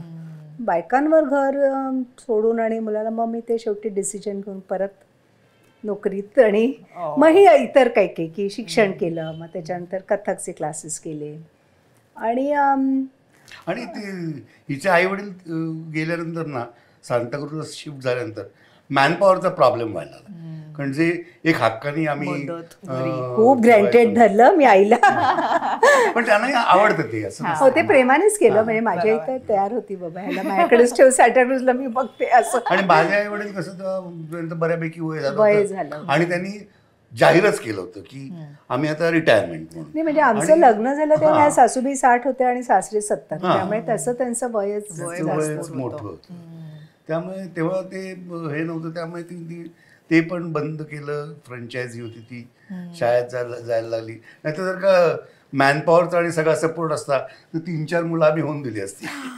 3-4 मला असं, मला 3 मुलं तरी चालली असती. 3 तरी कमीत कमी हवीत. पण तर मी म्हणलं नको ग बाई, इकडे पैसे नाहीत आपल्याकडे एवढे, कोणी सांभाळा नाही, पैसे आणले समजा काही करून, पण सांभाळ नको, बायांकडे ठेवायचं नाही. हा जरा अतिविचार करतो. मी म्हटलं काही नाही होत रे, होतंय सगळं, असं माझं होतं. चोच देणार तर दाढ देणार, ते चोच देणार तर दाढ देणार, असं माझं होतं की अरे सगळं होतंय, आपण म्हणजे आपण पुढे गेलं पाहिजे. आपण ते पुढे काय होणार किंवा आपल्याला पुढे झेपेल का, जमेल का, हा विचार करून आपण आपल्याला प्रगतीला स्टॉप, रिस्ट्रिक्ट नाही केलं पाहिजे. हो, पुढे होईल, बघीन, होतंय असं थोडं माझं पुश करणं, सगळ्याच गोष्टीत माझं थोडं पुश असायचं. पण हा जो तुझा मुद्दा आहे, हा आता पुढच्या पिढीला पण लग्नाच्या दृष्टीने मी म्हणतेय, हा किती लागू होईल ना, की आता मुलं घाबरतात, लग्न संस्थेला घाबरतात, मूल होण्यासाठी विचार करतात, कदाचित नाहीच म्हणतात. तर हे जे तू म्हणतेस हे किती आहे की हो मारा उडी होईल, नाही का? तुम्हाला काय वाटतं? काय माहिती, तू सांग ना काय वाटतं. नाही, मला तेच वाटतं की म्हणजे आता आमच्या पिढीमधली जनरली खूप जणांनी एकच मुलं होऊ दिले. आणि शिवाय तेव्हा असं, म्हणजे आमच्या वेळेस आमच्या पिढीतली लोक म्हणतात एकुलती एक मुलगी असेल तर मी अगदी त्याला मुलासारखं वाढवलं. म्हणजे मुलासारखं वाढवलं तर हे मुलासारखं वाढवण्याच्या ऐवजी मुलाला पण तुम्ही मुलीसारखं, म्हणजे एक तारतम्य बुद्धी ठेवून, तर त्यामुळे ह्या मुलांना काय झालं, एकटी मुलं आहेत आता, त्यांना शेअरिंगची नाही, ॲडजस्टमेंटची सवय नाही. तर त्यामुळे प्रॉब्लेम आत्ताचा असा होतं की मुलं आपापल्या विश्वात, आपापल्या कोशात खुश आहेत आणि पुढे कुणाबरोबर पूर्ण वेळ शेअर करायचं आणि ते ॲडजस्ट करायचं, कशाला आहे ते बरं आहे, हे चुकतंय. आणि मी मगाशी असंच बोलताना, ह्याच्याशी बोलताना म्हटलं आणखीन एक त्याच्यामध्ये मला अशी गोष्ट जाणवते, कधी कधी विचार केला की माझी पिढी, मे बी तुझी पिढी, आपल्या पिढीने हे ऐकलं असतं की लग्न म्हणजे शिक्षण, नोकरी, लग्न, मुलं इति कर्तव्यता. आपल्या पिढीने, निदान मी तरी ऐकलं लहानपणापासून, की लग्न होणं आणि मूल होणं म्हणजेच काही संसाराची इति कर्तव्यता नाही. जे आपल्या वेळेला करिअरला त्यावेळच्या लोकांच्या मानाने कमी लोकांनी महत्त्व दिलं. म्हणजे 100 कुटुंबातल्या कदाचित 5 कुटुंबांनीच करिअरला महत्त्व दिलं असेल. ते माझ्या पिढीपर्यंत 100 लोकांतले 50 लोक करिअरचा, मे बी 45 लोक करिअरचा विचार करायला लागले. त्यामुळे मी सुद्धा माझ्या मुलाला लग्न कर तू ह्याच्या घाईत नव्हतो. अजूनही मी तसा नाहीये की तुला करिअर करायचं ना, तू करिअर कर. ही विचारसरणी मला वाटतं ह्या पिढीमध्ये माझ्यासारख्या आईबापांमधनं पोचली. त्यामुळे मुलाला त्याच्यामध्ये काही गैरही वाटत नाही. म्हणजे 2 प्रकार झाले. एक तर जबाबदारी घेण्याची सवय नाही, जबाबदारी घेण्याची इच्छा नाही. त्या जबाबदारी करता जी कर्तव्य पार पाडायला लागतील ती आपल्या सवयीला मुरड घालून काहीतरी करताना तुला तुझी सवय मोडावीच लागते. मुरड आपल्या आवडीला मुरड घालावी लागते, ॲडजस्टमेंट करायला लागते. ती ह्या पिढीची तयारी तितकी नाही. प्लस माझ्यासारखे पालक जे करिअर करा कशाला लग्नाच्या मागे लागताय, ह्या दोन्हीचा कदाचित त्यांच्यावरती म्हणजे लहानपणापासून करिअरला महत्व देणं किंवा तुझं शिक्षण तुझं करिअर ह्याला महत्व देणं हे पण त्यांना ऐकून हा एक वेगळा विचार आहे. म्हणजे आपण फक्त मुलांनाच म्हणतोय, दोष नाही नुसतं पेरेंटनी पण त्यांना तसं अपब्रिंगिंग असल्यामुळे पण मुलांच्या डोक्यात असं आलं असेल की अरे हा लग्न काय ठीक आहे, करिअर इम्पॉर्टंट आहे. आणि हे मला वाटतं मध्यम वर्ग आणि उच्च मध्यम वर्ग जास्त विचार करत असतील असे. आता जी आपली चर्चा झाली आहे ही सुद्धा आपण एक विशिष्ट समाज, एका विशिष्ट थरातली आर्थिक दृष्ट्या थरातली लोक, जातीच्या दृष्टीने नाही म्हणते, आर्थिक दृष्ट्या एका थरातल्या लोकांकरता ही चर्चा. गावातल्या लोकांमध्ये हातून असं काही नाही. चला बिझनेसमॅन मध्ये बिझनेसमॅन मध्ये पण एक ते लग्न करा आणि त्यांचे बिझनेस असतील की आपल्या घरी सांभाळा, लवकर लग्न होऊन त्यांची मुलं आली की बरं आपलं. पण मला असं वाटतं की उगाच घाबरतात ही आताच्या पिढीने ना, कारण लग्नामध्ये ॲडजस्टमेंट हे डिसएडव्हान्टेज अशा दृष्टीने ते बघतात, पण त्याचे ॲडव्हान्टेज खूप आहेत खरं तर. पण ही मुलं आता ऐकून कसं घेतील आणि समजतील. आणि जसं आता आमच्या पिढीला म्हणजे एक मुलं होतं, तर आता मी पाहिलं की खरंच जी हुशार मुलं आहेत, जी ज्यांचे तरुण मुलं, त्यांनी फटाफट 2 मुलं एका पाठोपाठ होऊन असं, पण त्यांना पण त्याची जी एकटी आहेत त्यांना कळतंय की एक कंपॅनियन पाहिजे किंवा असण्याचं काय महत्त्व आहे. त्यामुळे 2 मुलं तरी असलीच पाहिजे. हे आपल्याला माझ्या आईवडिलांनी सांगितलेलं आम्ही नाही ऐकलं, पण कदाचित आमच्या मुलांना हे जाणून कदाचित ही आपली पुढची पिढी हे कदाचित पाण्या करेल तर चांगली गोष्ट आहे असं म्हणेन मी. आणि काय झालंय, मुली पण म्हणजे मुलं तर मला असं वाटतं की मुलं लग्न करायला तयार आहेत आणि मुली थोड्या घाबरत आहेत, कारण त्यांना असं वाटतं की त्यांच्या आईनी आजीनी जे दुसऱ्या घरात जाऊन ॲडजस्ट करून त्यांचं करिअरला खीळ बसली किंवा त्या करू नाही शकल्या, तसं होऊ नये म्हणून त्या घाबरत आहेत. पण ह्या मुलींना कळत नाही की आपली पिढीचे आई वडील किंवा आपण बायका किंवा त्यांचे होणारे सासू सासरे हे जनरली ह्या सगळ्यातनं जाऊन एक वैचारिकदृष्ट्या माहिती आहे आणि they will be more supportive. Plus त्यांना ही जाणीव आहे की आपला मुलाला सुखी करायचं असेल तर येणाऱ्या सुनेला जर आपण बऱ्यापैकी मोकळी दिली किंवा तिला सुख लाभेल असं बघितलं, म्हणजे कधी कधी हा म्हणतो बायकाच बायकाचं दुश्मन, तर असं नाही आहे. आता जो काळ बदलला आहे तर ते बायका सासू सुनेला समजून घेऊ शकतात. मुलींमध्ये एक जी पूर्वी इकॉनॉमिक म्हणायचं का काय आर्थिकदृष्ट्या फायनान्शियल डिपेंडन्सी होती. पूर्वीच्या बायका नोकरी न करत असल्यामुळे नवऱ्यावरती किंवा दुय्यम नोकरी होती, डिपेंडन्सी होती, दुय्यम नोकरी होती. तसं आताच्या मुलींच्या बाबतीत राहिलं नाही. आता त्यांना मुलापेक्षा कधी कधी जास्त पगार असतो. बरोबर. त्यामुळे मग तो जो एक अवलंबित्व होतं ज्याच्यामुळे कदाचित काही लग्न टिकले असतील, त्याच्यामुळे सगळीच फक्त प्रेमाने टिकली असतील असं नाही, नाईलाज म्हणून खूप लग्न टिकतात. तर तशी ती असतील काही लग्न, तर तसं ते आता त्या मुली किंवा मुलं मान्य करत नाहीत. की म्हणजे माझ्या माहितीत तर लग्न झालेले जे आहेत त्यांचे अकाउंट वेगळे असतात आणि ते काय म्हणतात ते एकत्र खर्च करतात, जे काही खर्च करायचं असेल ते. अशी जोडपी माझ्या आजूबाजूला आहे. त्यामुळे तो एक परिणाम असेल की मुली पटकन लग्नाला तयार होत नसतील. तर तसं पाहायला गेलं तर तुझं माझं वरनं आम्ही आपलं किंवा आपण ह्याच्यावर बऱ्यापैकी लवकर आलो म्हणून पुढे सुरळीत झालं. त्यामुळे 37 वर्ष काढलेली आहेत ना. कमाल. आता आपल्याकडे एक गेम आहे, तर गेम खेळूया. खडू पाटी अशासाठी आहे की काही अगदी बेसिक रोजच्या आयुष्यातले प्रश्न आहेत आणि त्याची उत्तरं तुमची आयदर बाप्पा हे करतो किंवा वैशाली हे करते, अशी उत्तरं आहेत त्याची. तर तुम्हाला हवं तर तुम्ही एका साईडला एकाचं नाव, दुसऱ्या साईडला दुसऱ्या. हा चालेल. मी आणि ती, मी आणि तो. बेस्ट. आणि उत्तर कॉपी करायची नाही आहेत, आपापलं उत्तर द्यायचंय. पण आली बरोबर तर चालतील ना? हा म्हणजे ती बरोबर आहेत की नाही तुम्हीच ठरवायचं. त्यामुळे जर विरुद्ध दिली सेम आली तर चालतील ना? अर्थात हो, तरच तुमचं अनुरूप जोडपं आम्हाला कळणार आहे. चला, दोघांमध्ये छोटे मोठे वाद झाले तर ते मिटवण्यासाठी आधी सॉरी कोण म्हणतं? आता कॅमेराला दाखवशील. वा. कोण वाढदिवस किंवा महत्वाच्या तारखा विसरतं? वा वा. वैशाली माझा मित्र जेन्युइनली उत्तर देतोय. करणार काय, घरी जायचं. नातेवाईक जपण्याचा जॉब कोणाकडे? परफेक्ट, सेम उत्तर.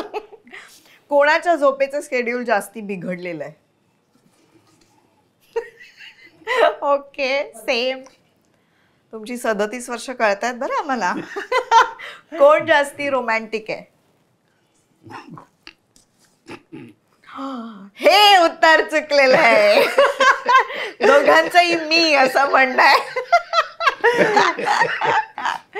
कोण घर जास्त व्यवस्थित ठेवतं? वा वा. हा बाप्पा तुझी दिसत नसेल. हा करेक्ट उत्तर. खाण्याच्या वेगवेगळ्या जागा किंवा पदार्थ कोण शोधून काढतं? परफेक्ट. घरातला पेपरवाला, दूधवाला, लाईट बिल हे सगळं कोण जास्ती नीट सांभाळतं? परफेक्ट. कोण जास्त खर्चिक आहे? वाव, करेक्ट उत्तर. कोण स्वतःच्या तब्येतीची काळजी घेतं? कोणीच नाही. ती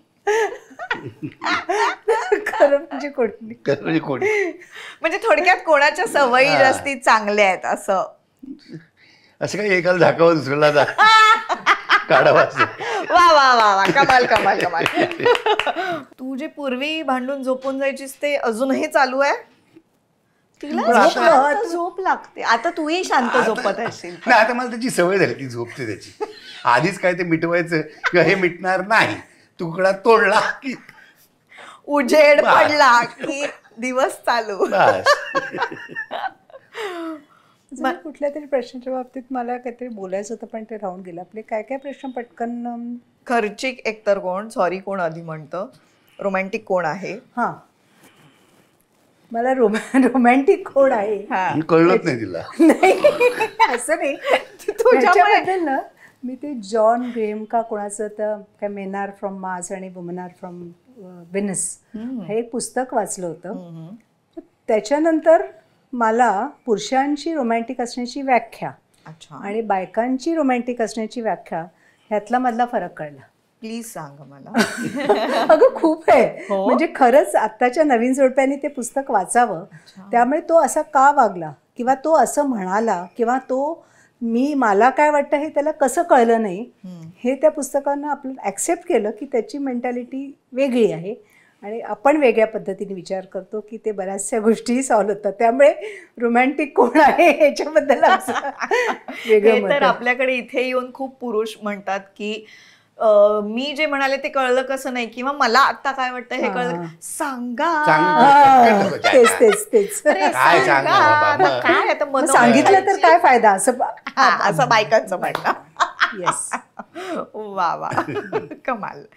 आता मधल्या एका काळात तुमच्या आयुष्यात बिग बॉस नावाचं एक वेगळंच तंत्र पर्व येऊन गेलं.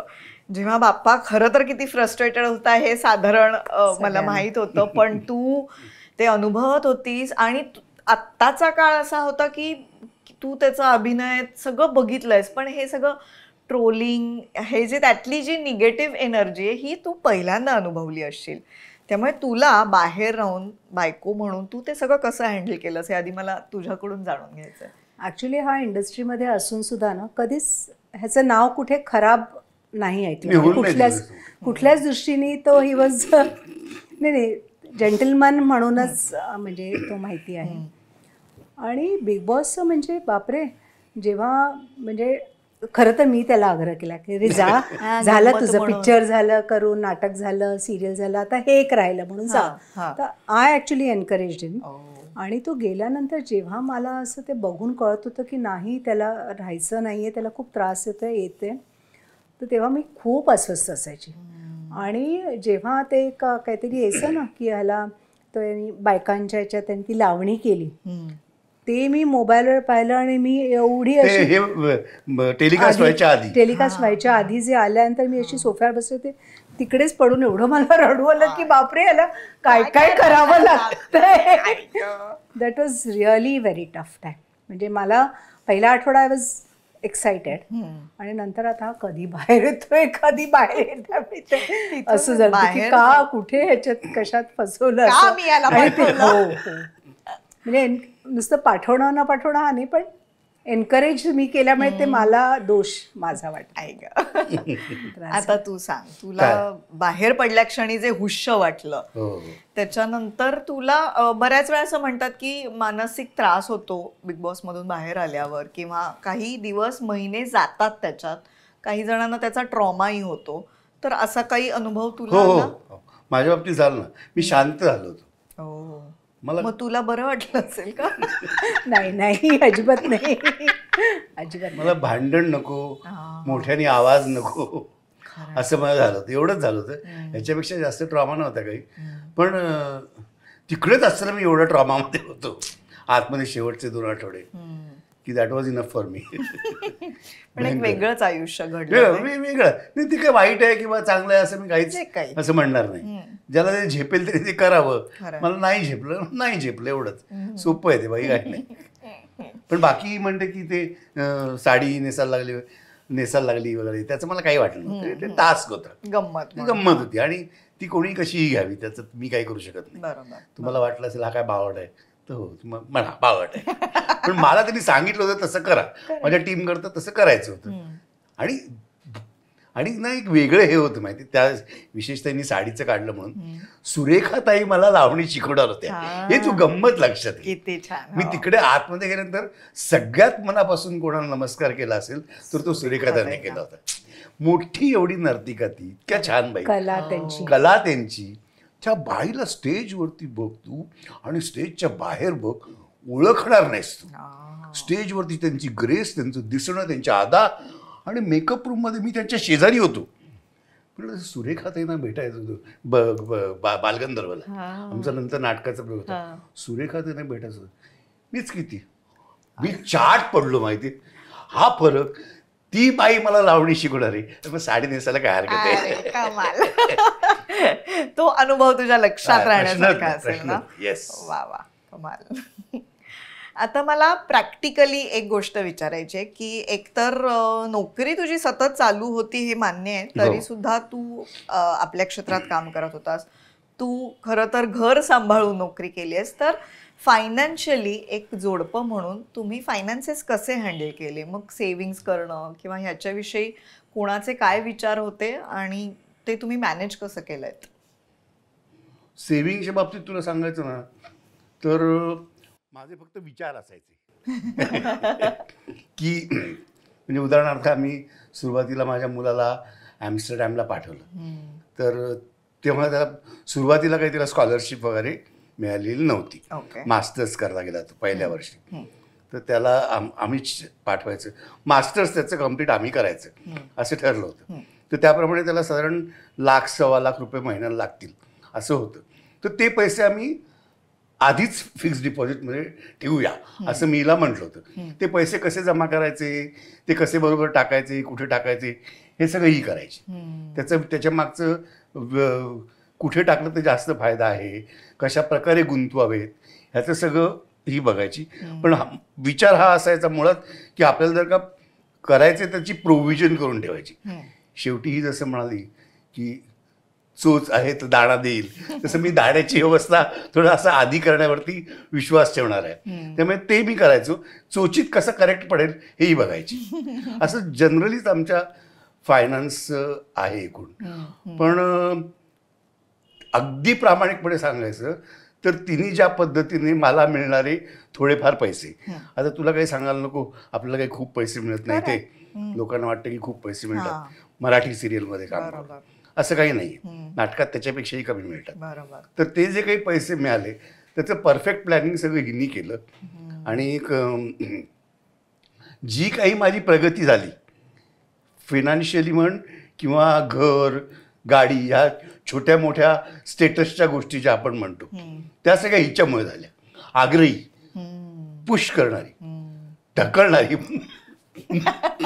मग मजा पकडाली. त्याच्या दृष्टीने त्याला एवढं महत्व पण नव्हतं की गाडी महत्व पाहिजे, नव्हतं. घर मोठं पाहिजे, असं काही नव्हतं. आणि मोकळीक होती.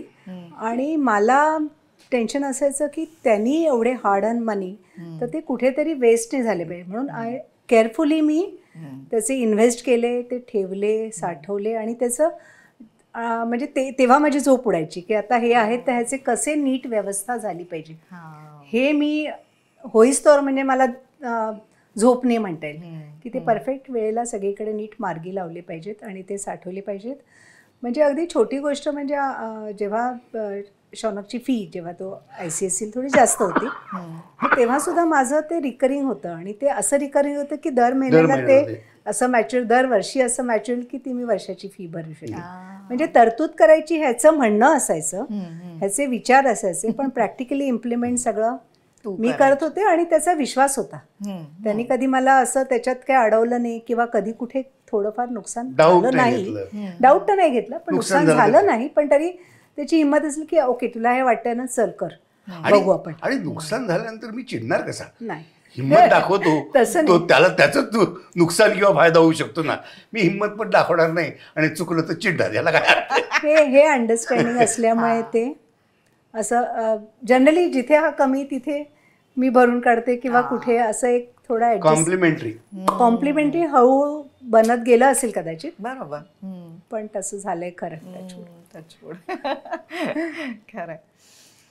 आता मध्ये अजून एका तुम्ही दिव्यातून गेला, त्याविषयी सगळ्यांना माहिती आहे. बाप्पा आजारपणातून गेला, तू हिमतीने उभी राहिलीस. पण जोडपं म्हणून तुम्हाला असं वाटलं का की तुम्ही आणखीन जवळ आलात? डेफिनेटली. म्हणजे महत्त्व म्हणजे आता थोडक्यात ह्याचं असण्याचं महत्त्व म्हणजे आहे का नाही, असेल की नाही अशी वेळ होती. तर ह्याचं असण्याचं महत्त्व केवढं आहे. आणि आत्ता मला असं वाटतं की आपण का जुन्यापूर्वी एवढ्या छोट्या छोट्या गोष्टीवर आपण वाद घातले, भांडलं. आणि तुला गंमत सांगू का की ह्या आजारपणामध्ये ना एक अजून गोष्ट मला जाणवली अशी की हे जे आपण म्हणतो ना की नवीन पिढीला लग्न करण्याकरता काय त्यांना कमी पडतं किंवा काय महत्त्व आहे, तर ना की आपलं माणूस कोणतरी म्हणतं ना घाबरू नको, मी तुझ्या पाठीशी आहे. त्यांनी जो परिणाम तुझ्या मनावरती होतो ना हा खूप मोठा असतो. म्हणजे मी ICUमध्ये असताना ही येऊन मला सांगायची काही काळजी करू नको, मी तुझ्या पाठीशी आहे. काही वाटेल ते झालं तरी तू काळजी करू नको, तू कसला विचार करू नको, तू फक्त बरं होण्याचा विचार कर. म्हणजे सुद्धा मी खरं काही करत नव्हतो, बरं होण्याचा विचार. पण हिनी सांगणं बघ, आपण सुद्धा आपल्याला मित्र लागतात, आपल्याला भावंड लागतात. आपण एखाद्या मित्राचं वर्णन कसं करतो तर हा माझ्या सख्ख्या भावासारखा आहे. ह्याचा हा जो नातेसंबंध आहे ना हा आपल्याला लग्नाने खूप मिळतो. आज जर का मी लग्न नसतं केलं तर माझे नातेसंबंध किती राहिले असते? माझे आईवडील, बहीण, माझे चुलत भावंड, आत्ते भावंड, हे एक कुटुंब झालं असतं. हिच्याबरोबर लग्न केल्यामुळे माझे नातेवाईक प्लस हिचे नातेवाईक, माझे मित्र प्लस हिचे मित्र, असे आणखी मोठं कुटुंब मला मिळालं. हा लग्न केल्याचा खूप मोठा फायदा आहे जो आपल्याला कळत नाही अनेक वेळा. म्हणजे आपण फक्त जबाबदारी पडेल ह्या काळजीमध्ये अडकतो. पण तुम्ही प्रामाणिकपणे विचार केलात तर तुम्हाला किती वेळा जबाबदारी घ्यायला लागते? नाही घ्यायला लागत तेवढ्या वेळा. कारण कोणालाच, मला, तुला, हिला, याला कोणालाच असं वाटणार नाही की माझी जबाबदारी ह्याच्यावर टाकावी. प्रत्येकाला असं वाटतं की मी जबाबदार अवलंबून असावं कोणावरती. त्यामुळे नाही घ्यायला लागत आपल्याला जबाबदारी. त्यामुळे नवीन मुलांनी जबाबदारीचा अवलंबन करू नये. त्याच्यापेक्षा खूप जास्त फायदे मिळतात त्यात. कुटुंब केवढं वाढतं तुझं. तू बघ ना की जेव्हा मला कळतं की हिचा भाऊ आलाय माझ्याबरोबर हॉस्पिटलमध्ये तर मला किती आधार वाटतो. जेव्हा मला कळतं की माझा अत्यंत जवळचा मित्र खाली उभा आहे आणि त्यांनी निरोप पाठवला आहे की पैशाची काळजी करू नको, मी आहेस, किती मला बरं वाटतं. बरोबर. जेव्हा माझा चुलत भाऊ येतो आणि मला कळलं की तो रात्रीकडे काही पोथी वाचत बसलाय, तेव्हा किती मला आधार मिळतो. मला त्या क्षणी काही कळत नसतं, बरोबर. पण नंतर त्याचा अहसास म्हणतो ना, हा जाणवतो. हे वाढलेलं कुटुंब आहे ना, हे लग्न आणि ह्या नातेसंबंधाशिवाय तुम्हाला तितक्या प्रमाणात मिळत नाही. हे बघ, अगदी सख्या भावासारखा मित्र असला तरी साला तो किती काळ तुझी जबाबदारी घेणार. एक वेळ अशी येते की त्याला त्याचा संसार, त्याचे नातेसंबंध ते असतात. मग त्याला तिकडे कधी कधी जास्त लक्ष द्यायला लागतं. इच्छा असली तुझ्याकडे लक्ष द्यायची तरी तो देऊ शकत नाही. घरात आपला माणूस हा बाकीचं सगळं उडत जाऊ दे म्हणतो, पण तुझ्याकडे लक्ष देतो. हा खूप मोठा फायदा आहे. आणि आपण आपल्या पार्टनरला जेवढं ग्रँटेड घेतो ना, हा, तेवढं आपण दुसऱ्या कुठल्या नात्याला नाही घेऊ नाही घेऊ शकत. किंवा मी ह्याच्यासाठी काय केलं किंवा ह्यानी माझ्यासाठी, त्याचे उपकार नाही वाटत, हे आपल्याला हक्क वाटतो. हा ह्या लग्नामुळे जे होतं की हे खूप पार्टनरमधलं टेकन फॉर ग्रांटेड हे चांगल्या दृष्टीने. बरोबर. आणि लिव्हिंग वगैरे वगैरे ठीक आहे का, माहिती नाही मला आता हे लिव्हिंग वाले कसे राहतात एकत्र ते. पण एका क्षणी कदाचित असं होत असेल ना की तितकी जबाबदारी आपल्या पार्टनरच्या पेरेंट्सची किंवा नातेवाईकांची लिव्हिंगमध्ये राहणारा पार्टनर उचलणार नाही, किंवा अपेक्षाही ठेवू शकणार नाही की तू माझी लिव्हिंग पार्टनर आहेस, तर मी जेवढी माझ्या बायकोकडनं अपेक्षा ठेवतो ते बरोबर आहे का चूक आहे, हा प्रत्येकाचा व्यक्तिगत दृष्टिकोन झाला. माझ्यामध्ये ते बरोबर आहे. मी बायकोकडनं नाही अपेक्षा ठेवणार तर काही हिच्याकडनं ठेवणार नाही ना. मग तर ते किती तो प्रमाणात अपेक्षा ठेवू शकतो हे माहीत नाही. मी लग्न महत्वाचं आहे. ऍब्सोल्युटली. आता 37 वर्षांनंतर आत्ता तुम्हाला प्रेम म्हणजे काय? असं काही नाही ग. विश्वास, आधार आणि कॉन्फिडन्स एकमेकांबद्दल. मला वाटतं प्रेम वगैरे या सगळ्या गोष्टीचं ना सुरुवातीला व्याख्या करायला लागते की मी तुझ्याकरता एवढं करतोय म्हणून माझं तुझ्यावरती प्रेम आहे, किंवा तू माझ्याकरता एवढं करतेस म्हणून माझं तुझ्यावरती प्रेम आहे. मी तुला प्रेमानी साडी आणली, तुम्हाला प्रेमाने, हे सगळं सुरुवातीच्या काळात करायला लागतं. किंवा जेव्हा शाश्वती नसते तेव्हा येता जाता आय लव्ह यू म्हणायला लागतं, आय मिस यू म्हणायला लागतं. आता ते म्हणण्याची गरज राहत नाही, याच्या पलीकडे जातं ते प्रेम आहे आता. वा वा, खरंय. कमाल. आता आपण सुरुवातीला जसं फोन कॉल केला एक, तसं आता जाता जाता आपण एकमेकांना पत्र, वोकल लेटर म्हणतो इथे. आपण आजकाल पत्र लिहित नाही, अगदी छोटे छोटे मेसेजेस करतो, किंवा तू आत्ता म्हणालास तसं की आता कुठे आपण एकमेकांना आय लव्ह यू वगैरे म्हणतो. पण इथे तुम्हाला आत्ता जे सुचेल ते, प्रिय वैशालीपासून तुझाच राजनपर्यंत एक छोटंसं पत्र तुम्हाला आत्ता एकमेकांना वोकल लेटर म्हणायचं आहे. कठीण आहे, कारण तुला माहिती की हा हेच सुरुवात ना, प्रिय राजन, कठीण आहे, हीच सुरुवात आहे.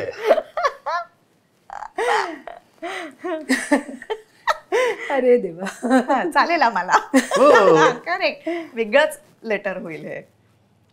म्हणजे पुढे काय म्हणणार त्याला माहिती नाही. ते काय वाटेल ते म्हणणार. कठीण आहे, याच्यात सगळं सांभाळलंच आधी.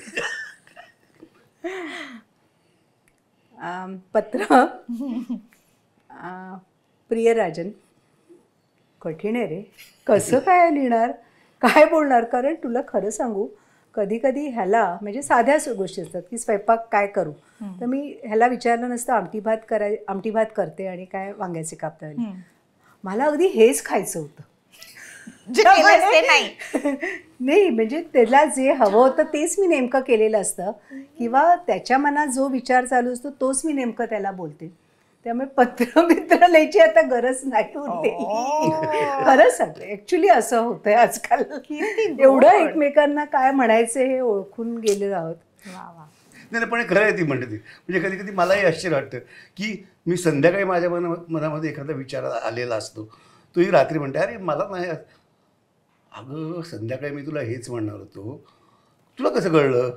मला असं वाटतं आपण इतकी वर्ष एकत्र राहिल्यावर ना एक ते आपण जेल होतो होतो, असं नाही, जेल. हां. एक पण साधारण हा अनुभव येतो असं म्हणतात निश्चित. काही वर्षांनी नवरा बायको भाऊ हो. बहिणी आणि हे काही आमच्या बाबतीत असं नाही, हे अनेक वर्ष एकत्र राहिलेल्या सगळ्यांच्या बाबतीत होत असेल. Correct. लग्न नसेल केलं तरी सुद्धा.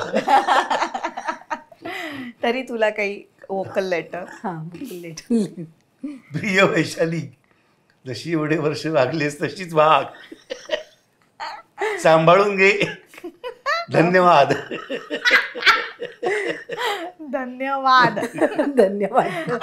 बस तुझाच राजन पण नाही. हा तुझाच राजन अर्थात, तुझा सुद्धा राजन. हो. ताजा कलम नाही ग, तुझाच फक्त. वा वा, घरी जायचंय. कमाल कमाल कमाल, फारच छान, मस्त झाली ही छोटीशी लेटर्स. फारच गोड. कसं वाटलं तुम्हाला आज इथे अनुरूपच्या इथे येऊन गप्पा मारायला?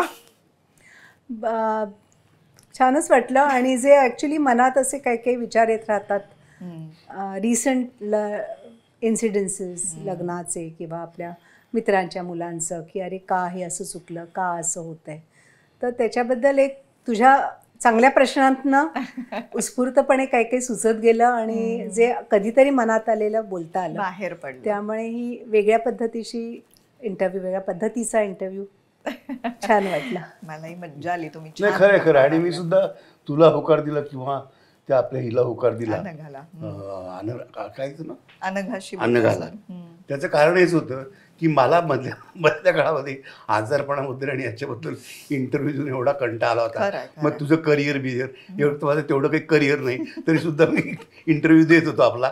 तर मला जेव्हा ती म्हणाली की असं असं अनुरूपच्या ह्याच्याकरता आम्ही तो इंटरव्ह्यू घेतोय, की हल्लीची पिढी लग्नाच्या बाबतीत थोडीशी रिलक्टंट आहे, थोडीशी नाही करायचं म्हणण्यातली आहे, तर त्यांना करेल असं वाटावं, अशा पद्धतीने काय तुम्हाला बोलता येईल. म्हटलं करेल असं वाटता येईल, असं की नाही बोलता येईल की नाही मला माहीत नाही, पण मी त्यातल्या बरे वाईट गोष्टी सांगू शकतो.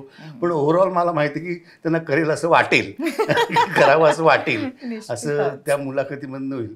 त्यामुळे मलाही बरं वाटलं की अशी मुलाखत देऊन बऱ्याच गोष्टी बोलता येण्यासारख्या असतात, त्या बोलता येतील पुढे मागे काहीतरी. अजून एक इंटरव्ह्यू.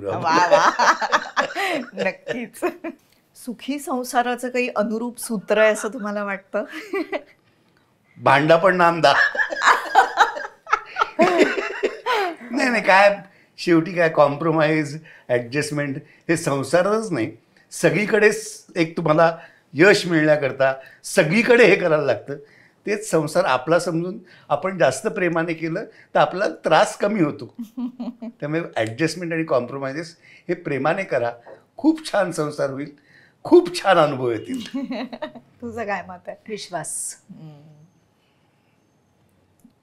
इंटेन्शनबद्दल डाऊट नाही पाहिजे. समोरच्याच्या इंटेन्शनबद्दल डाऊट आला की सगळं परसेप्शन बदलतं. एकमेकांवर पूर्ण विश्वास असला की सगळं नीट होत, अंडरस्टँडिंग आपोआप होत. वा वा, आपल्या एवढ्या झकास गप्पा झाल्या त्यानिमित्त द अनुरूप शो कडून तुम्हा दोघांना. अरे वा, हे होतं ते. हा वा वा, वंडरफुल. वा, छान आहे. थँक्यू. वेलकम. छान, तुम्ही मस्त गप्पा मारल्यात, वेळात वेळ काढून आलात आणि मला मज्जा आली. आम्हाला पण मजा आहे. खूप मजा आली. त्यामुळे द अनुरूप शो कडून तुम्हा दोघांचेही मनापासून आभार. आणि आमच्या दोघांकडून अनुरूपचे आभार. आणि अनुरूपच्या माध्यमातून किंवा इतर कुठल्याही माध्यमातून लग्न करणाऱ्या लोकांना खूप शुभेच्छा. वा वा, शुभेच्छा शुभेच्छा. थँक्यू. कमाल.